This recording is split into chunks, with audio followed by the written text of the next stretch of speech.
జై శ్రీరామ్. అందరికీ నమస్కారం. ఇప్పటి వరకు నారద మహామునుల వారిని వాల్మీకి మహర్షి ఎంతో ఆసక్తిగా అడిగిన సకల గుణాలు కలిగిన మానవుడు ఎవరైనా ఉన్నారా అంటూ అడిగిన ప్రశ్నకు నారద మహామునుల వారు ఎటువంటి సమాధానాన్ని ఇవ్వబోతున్నారో ఈ యొక్క వీడియోలో మనం తెలుసుకుంటున్నాము. ఈ యొక్క ప్రశ్నకు సమాధానం తెలుసుకునే ముందు ఒక చిన్న విజ్ఞప్తి. ఈరోజు మనము శ్రీరాముని మహద్గుణాలను గురించి తెలుసుకోబోతున్నాము.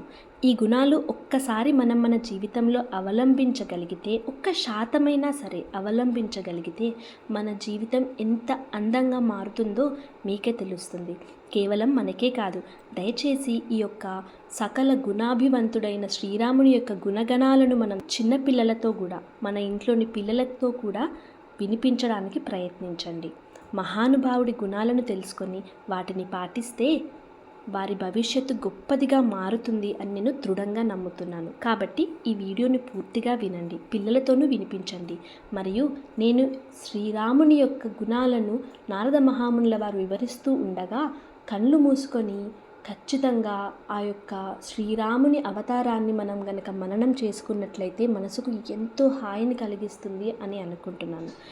ఇక ప్రారంభిద్దాము. వాల్మీకి మహర్షి అడిగిన ప్రశ్నను వినగానే నారదుడు ఆనందంతో విను వాల్మీకి అంటూ చెప్పడం ప్రారంభించారు.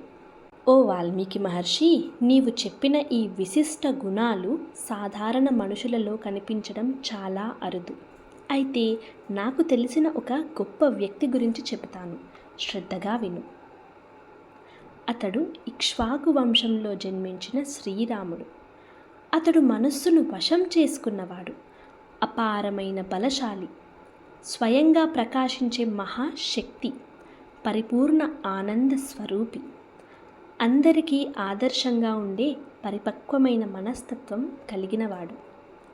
అతడు మహాజ్ఞాని, న్యాయబద్ధమైన వాడు, చక్కని వాక్పటిమ కలవాడు, మహాశ్రీమంతుడు, శత్రువులను ఓడించగల శక్తి కలవాడు, విశాలమైన భుజములు, బలమైన మెడ, గొప్ప ఆకృతి కలిగిన ముఖ కవలికలతో కనిపించే సౌందర్యవంతుడు.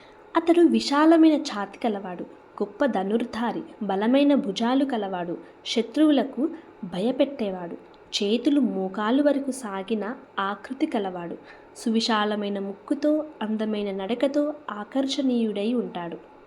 అతడు శరీర సౌష్ఠవంలో అపురూపుడు, నిగూఢమైన మెరుగుగల రంగుతో ఒలకబోసే సౌందర్యవంతుడు, శక్తి, వీరత్వం, విశాలమైన కళ్ళతో మనోహరమైన ఆకృతిని కలిగి ఉంటాడు. ధర్మజ్ఞుడు, వాగ్దానం తప్పనివాడు, ప్రజల శ్రేయస్సును కోరేవాడు, కీర్తి కలవాడు, అపారమైన జ్ఞానం కలవాడు, పరిశుద్ధుడు, భక్తుల కోరికను ఆలకించేవాడు, శాంత స్వభావి.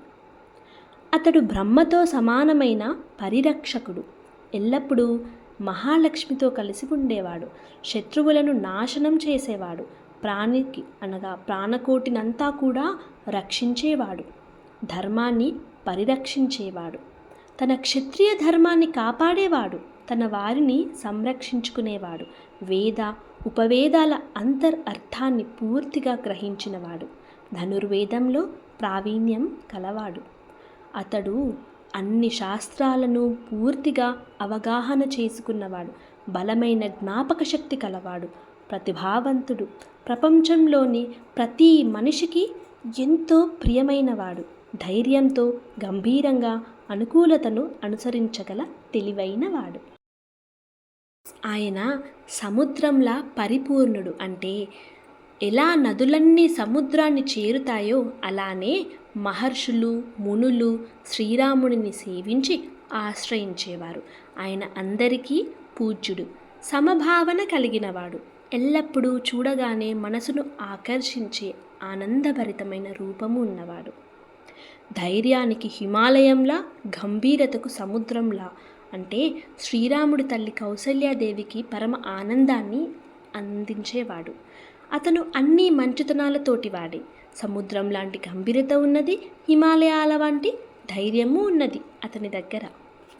కోపంలో కాలాగ్ని, ఓర్పులో భూమి లాంటివాడు. శ్రీరాముడు శౌర్యంలో మహావిష్ణువుతో సమానం. అతని రూపం చంద్రునిలా ప్రశాంతంగా, చూడటానికి మధురంగా ఉంటుంది. కానీ కోపం వచ్చిందంటే అది ప్రళయాగ్నిలాగా భయంకరంగా కూడా ఉంటుంది. అదే సమయంలో ఓర్పులో భూమి లాంటి సహనంతో కూడా ఉంటుంది. త్యాగం అంటే రాముడు.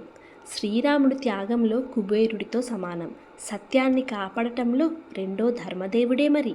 ఈ విశేష గుణాల వల్లే ప్రపంచానికి ఎంతో ప్రియమైన వాడయ్యాడు. ప్రజల మనసులో ఎల్లప్పటికీ నిలిచిన పరిపూర్ణ రూపం శ్రీరాముడిది. శ్రీరాముడు తన తండ్రి దశరథ మహారాజుకు అత్యంత ప్రియమైన తన మొదటి కుమారుడు. అతని వలన ప్రజలందరికీ సంక్షేమం కలుగుతుంది అనేటువంటి గొప్ప నమ్మకాన్ని కలిగించినవాడు.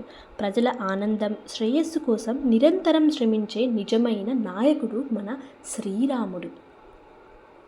ఇవన్నీ కూడా శ్రీరాముని అసమానమైన లక్షణాలు. ఇలాంటి గుణాలున్న మహానుభావుని గురించి మనం తెలుసుకోవడం మన అదృష్టం అని నేను భావిస్తున్నాను.